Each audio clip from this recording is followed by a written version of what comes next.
आश्लेषा आश्लेषा का नाम दर्शाता है कुंडलित नाग के गले लगने का प्रतीक। इसका देवता है नाग, ड्रैगन।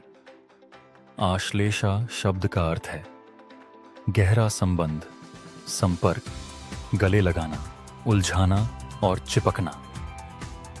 कुंडलित सांप आश्लेषा का सही प्रतीक है।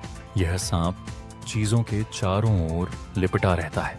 आश्लेषा का देवता है नाग, एक दिव्य नाग जिसे डेन ड्रैगन के नाम से भी जाना जाता है। उनके पास तराजू, कांटेदार जीभ और जहर की शक्ति है। अधिकतर नागों के विपरीत ये नाग अपने जहर को जलाने की क्षमता रखते हैं। इनके पास कई सिर, अतिमानव बुद्धि और रूप बदलने की योग्यता होती है। वे विशाल खजानों के रक्षक हैं। कभी कभी साधारण सांपों जैसे कि किंग कोबरा को सम्मानपूर्वक नाग कहा जाता है। सभी सांपों का आश्लेषा से संबंध है, मगर इसके देवता अलौकिक ड्रैगन हैं। दुश्मनी और ईर्ष्यान्तों में नाग के जन्म की एक पुरानी कहानी है। ब्रह्मा के पुत्रों में से एक मारीसी का बेटा कश्यप है। वह ब्रह्मांड का आनुवंशिक इंजीनियर माना जाता है। कश्यप ने 13 बहनों से विवाह किया। महाभारत आदि व 16 के अनुसार कद्रु, जो एक पत्नी थी, अनेक संतानें चाहती थी। दूसरी पत्नी विनता ने केवल 2 शक्तिशाली संतानें चाहीं। कद्रु ने 1000 अंडे दिए। ये अंडे जल्दी से विभिन्न सांपों में विकसित होते गए। विनता ने 2 अंडे दिए जो फूटने में समय लेते हैं। इनमें से एक अरुणा बना है, जो सूर्य के रथ को चलाता है। दूसरा था गरुड़, जो विष्णु का साथी बन गया। कद्रु अपनी बहन के बच्चों की शक्ति से जलन महसूस करने लगी। उसने में एक शर्त लगाई। मैं आपसे शर्त लगाती हूं कि दूध के सागर से निकले घोड़े की पूंछ का रंग सफेद नहीं है। यदि वह जीत गई तो विनता और उसके बच्चे उसके गुलाम होते। कद्रु ने अपने काले नागों से घोड़े की पूंछ के बालों में मिलकर धोखा दिया।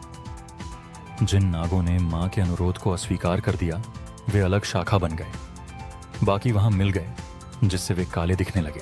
इसलिए विनता ने हार मान ली। जब गरुड़ अपने अंडे से निकले, तब उन्होंने नागों की नफरत महसूस की। उन्होंने पूछा, मैं इस दासता से कैसे मुक्त हो सकता हूं? नागों ने कहा, अमृता का अमृत लाओ। गरुड़ ने देवताओं से सोम चुराया, लेकिन इंद्र ने उसे फिर से प्राप्त किया।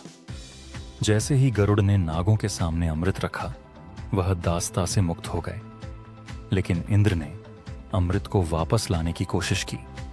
जैसे ही वह आया, उसकी बूंदें कुशा घास पर गिरीं। नाग उन बूंदों को चाटकर शक्तिशाली हो गए, लेकिन अपनी जीभ को चांदनी पर लटका दिया। इस कहानी के जरिए आश्लेषा में धोखे और ईर्ष्या की अंतर्निहित विशेषता है। आनंद का गहरा क्षेत्र नाग क्षेत्र नामक अद्वितीय क्षेत्र में रहते हैं। यह 7 अधोलोकों में सबसे गहरा माना जाता है। महाभारत आदि 126 में बताया गया है कि वे सांसारिक क्षेत्र को अपने हुड पर रखते हैं। इसका अर्थ है कि नाग बहुत मजबूत होते हैं। आश्लेषा भी यही दर्शाता है। बोआ कंस्ट्रिक्टर या अजगर का उदाहरण इस पकड़ने की शक्ति को दर्शाता है। आश्लेषा मानवीयता को स्थायी भावना और गहरा स्नेह अपनाने की क्षमता देती है। यह हम पर निर्भरता और जिम्मेदारी को बढ़ावा देती है। नाग का अधोलोक यहूदी ईसाई नरक जैसा नहीं है। यह भव्यता और आनंद से परिपूर्ण एक स्थान है। यह पुनः भव्यता और सुंदरता का स्थल है। यहाँ सुंदर गहनों, विदेशी बाघों और झीलों की भरपूरता है।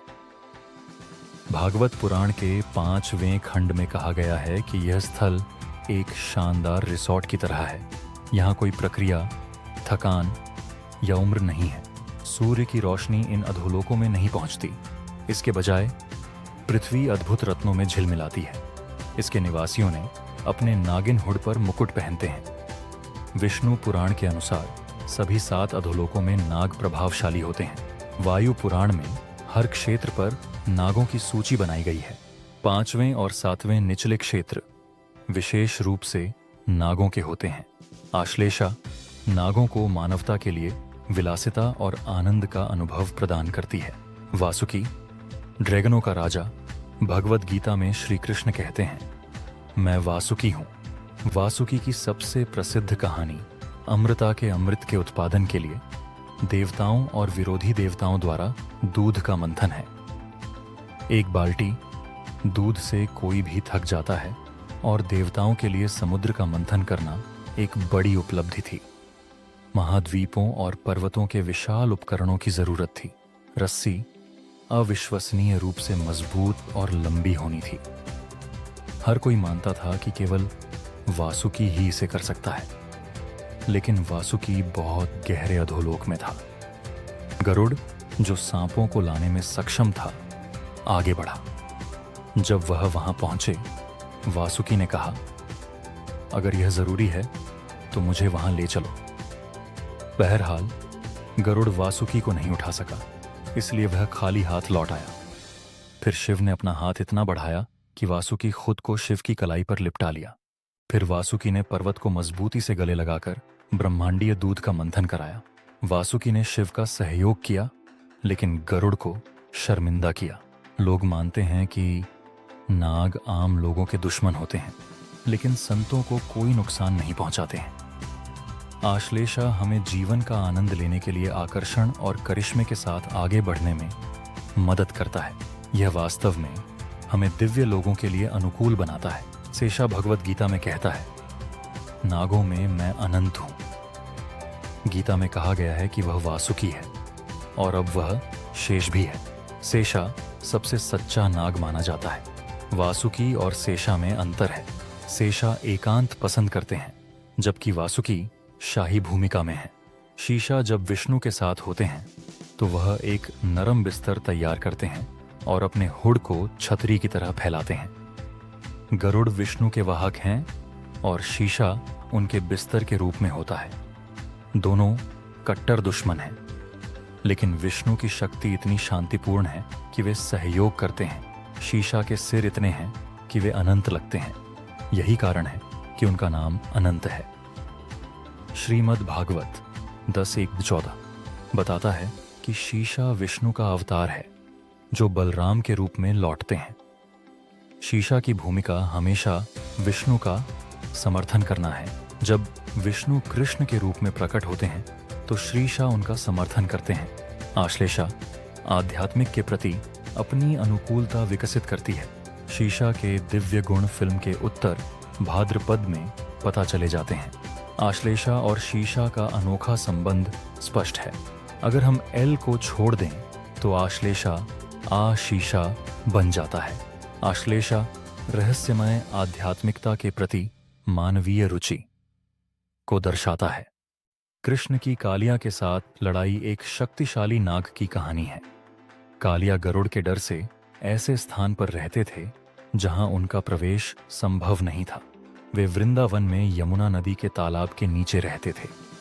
कालिया ने पानी को ठोस आकार देकर पकड़ने की शक्ति दिखाई। उसने पानी में महल का निर्माण किया और सुंदर नाग लड़कियों के साथ रहता था, परंतु उसकी विषाक्तता ने झील को प्रदूषित कर दिया। कृष्ण ने एक दिन उसे चुनौती दी और उसके मंथन में कूद गए। कालिया ने कृष्ण को पकड़ रखा था।